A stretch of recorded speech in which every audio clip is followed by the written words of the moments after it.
And we're back, ladies and gents. Before we move on through this dungeon, I would like to show you that in the last episode, I missed this golden Skulltula. And one tip that I can give you guys, amongst the many wonderful tips that I've already given you, sarcasm, because I know that many of you are already well aware of those tips. It's just kind of a force of habit to share tips. But what was I saying? Oh, I was going to say that with golden Skulltulas, you have to listen for the sounds that they make. Because many times you'll be made aware of where they are by the sounds that they make. But what's funny is that with Let's Playing, I'm not using any headphones in order to listen to the game audio, okay? I've just got the television audio down really low, because if I raise it, then the microphone's gonna capture it, and then there are going to be 2 instances of the audio, which is not what I want. Alright, let's turn on this fire just like we did, and we need to set these webs on fire. That is another way that you can destroy webs. Aside from jumping on them with joy, you can also burn them. And there goes my Deku Stick. Let's just move through this door. What's in here? Oh, it's another Deku shrub. Hello, little man. Oh, that was quick. I thought he was going to run away, but I guess he realized that he can't run away from me because I'm such a mighty warrior. Please forgive me, master. I'll never do it again. If you spare me, I'll teach you something cool. Why does he call me master? Why does he call me master? Am I your senpai? Even though that's not what senpai means, by the way. You will never beat my brothers up ahead until you punish them in the proper order. And you will want to remember this order. The order is 2, 3, 1. 23 is number 1. Do you think I'm a traitor? I think you're a traitor. And you left your heart behind too, good sir. But thank you anyway. Here is one switch that you will see frequently in these dungeons. It's an eye switch. Alright, through this door. Oh. Alright, so... interrupting me again. My goodness. Hold your horses, NaVi. After you get into the water, if you hold A, you can dive. I bet there are some interesting things underwater. Are you sure? Are you sure? Like, are we gonna find some rupees? That's not really interesting, but it's valuable. There. That's pretty interesting. If I've ever seen something interesting, then I'd say that that switch is pretty interesting. But it looks like it lowers the water. And I think that that will allow us to pass underneath that log. Made it. If I had to wait for this platform to reach me, that would be a whole 15 seconds of the episode wasted. And like what I was saying before, I don't want to waste time or ammo or arrows or items or anything of the sort. This Skulltula was just standing there while I was ranting about being efficient. Well, now he's gone. Stand next to this block and grab hold of it with A. While holding A, you can push or pull it. Okay, NaVi. And the worst thing sometimes about speaking with NaVi is that she will not let you skip the text. You have to wait for all of the text to appear, and it appears at a rather slow rate if you didn't notice. And you can't skip it. But I mean, I guess it's pretty important. It's funny because I know that this game is what? It's over 10 years old now. I believe that it's more than 15 years old already. So yeah, this game is pretty old, but still, it holds a place near and dear to many a gamer's hearts. But what was I saying? I was saying that, of course, those instructions were necessary for gamers back then, because a lot of these controls, a lot of the concepts in this game were rather new to players, especially considering the jump was from Super Nintendo to Nintendo 64. So from complete 2D to complete 3D.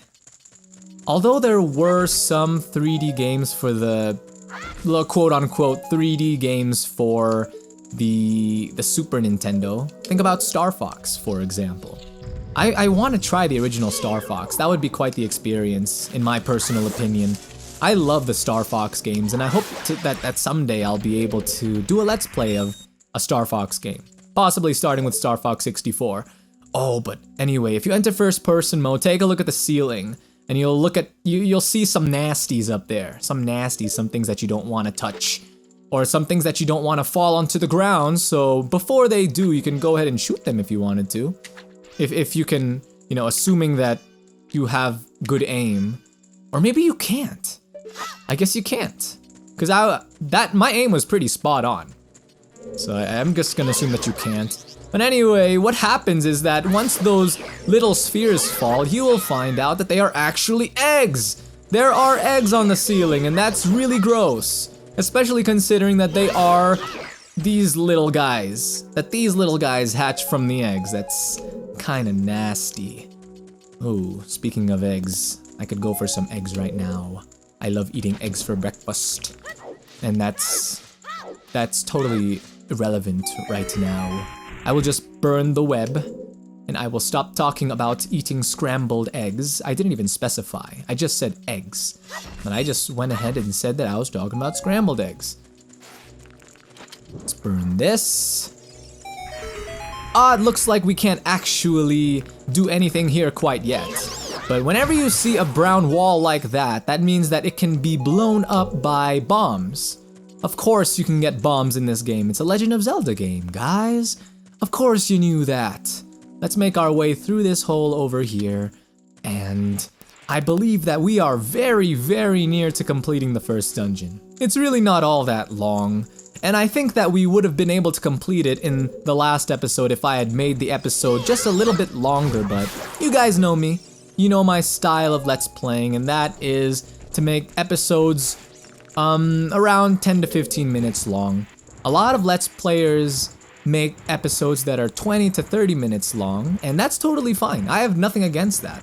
As a matter of fact, depending on the game, I might do that too, but right now I feel like just sticking with the 10 to 15 minute mark, especially with The Legend of Zelda.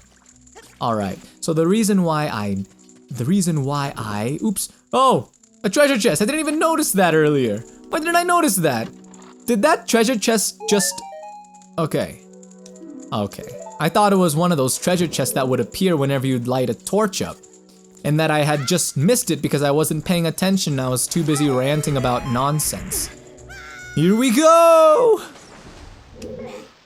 Oh, and here are some recovery hearts if you need them. But...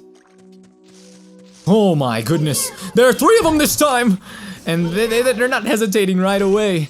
But what I want you guys to remember right now is that 23 is number 1. 23 is number 1, if you know what I mean. Let's stand over here, because what he will do is try to return to his home, but if we just stand on top of his home, then we'll stop him from actually, you know, entering his home. How did you know our secret? How irritating. It's so annoying that I'm going to reveal the secret of Queen Goma to you. In order to administer the coup de grace to Queen Goma, strike with your sword while she's stunned. Oh, Queenie. Sorry about that.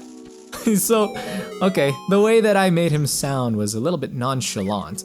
Like, he just betrayed his queen, the one that he's been loyal to his whole life, and all of a sudden he's just like, sorry about that. I kind of revealed your ultimate weakness to this complete stranger who has been killing off a lot of your minions. By minions, I mean plants. Oh, and children. I killed her children if those eggs belong to this Queen Goma. Look at this place. It reeks of boss. Yep, of course. What was that just now? It looked like he was holding a sword, but he wasn't even holding anything. Oh, do you see that? There it is. That's Queenie! That's the Queenie that the Deku guy betrayed. Man, I would be... if I were a Deku Shrub, I'd be terrified to betray this queen because it looks like that she could just eat me up if she wanted to. She'd be like, oh, you betrayed me, huh? I see how it is. But let's see if I can do this. One way that you can go about doing this is by just jump attacking her. And wait, come back, Queenie! Come back, Queenie! Yeah, but did you see what I did? I used my Deku Nuts while she was facing me, and that stunned her. And then what you could do is use your jump attack that guy was telling you about, remember? The guy that we were training with. And it actually does a lot of damage if you can actually hit, or land a hit, you know? It does double damage, and I believe that he said that. So I think that you guys remember that. This is taking longer than... Man, I wish that I could be like one of those speedrunners. Have you seen them? Like Cosmo Wright and stuff? They are awesome, guys. They can take care of Queen Goma in less than, honestly, in less than 10 seconds. If not 5 seconds at most. It's really impressive. And there was a time when I was trying to speedrun Legend of Zelda, or Ocarina of Time. Well, specifically, I was trying out one technique for speedrunning, and I was able to do it and all, but that was the only thing that I ever tried with speedrunning. Other than that, I didn't really do anything else. And that one technique that I was trying to pull off was really hard in and of itself. So whenever I think about all those speedrunners that dedicate so much time practicing and then streaming, well, usually they do that simultaneously. They stream their practice, and then it just blows my mind. It completely boggles my mind.